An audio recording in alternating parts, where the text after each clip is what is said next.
दरम्यान एक मोठी बातमी आपल्यापर्यंत पोहोचते। माओवाद्यांचं स्मारक पोलिसांकडून उद्ध्वस्त करण्यात आलेलं आहे। पोमके पेनगुंडा हद्दीत गडचिरोली पोलिसांची ही कारवाई।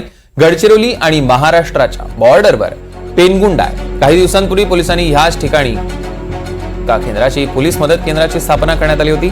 6 महिन्यांपूर्वी माओवाद्यांकडून स्मारक बांधण्यात आलं होतं। पोलीस पथकानं कसून केलेल्या तपासणीनंतर हे स्मारक उद्ध्वस्त करण्यात आलं आहे।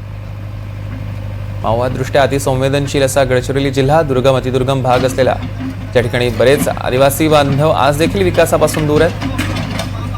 त्यांचा विकास साधावा आणि माओवाद्यांच्या कारवायांना आळा बसावा यासाठी गडचिरोली पोलीस दलाच्या वतीनं त्या ठिकाणी नवीन पोलीस मदत केंद्राची स्थापना करण्यात आली होती 11 डिसेंबर रोजी। आणि आज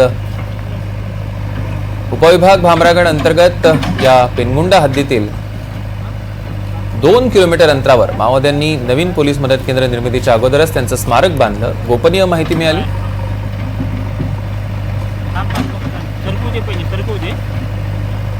आणि मग या विशेष अभियान पथकातील जवानांनी या माओवाद्यांनी बांधलेलं स्मारक उद्ध्वस्त केलं।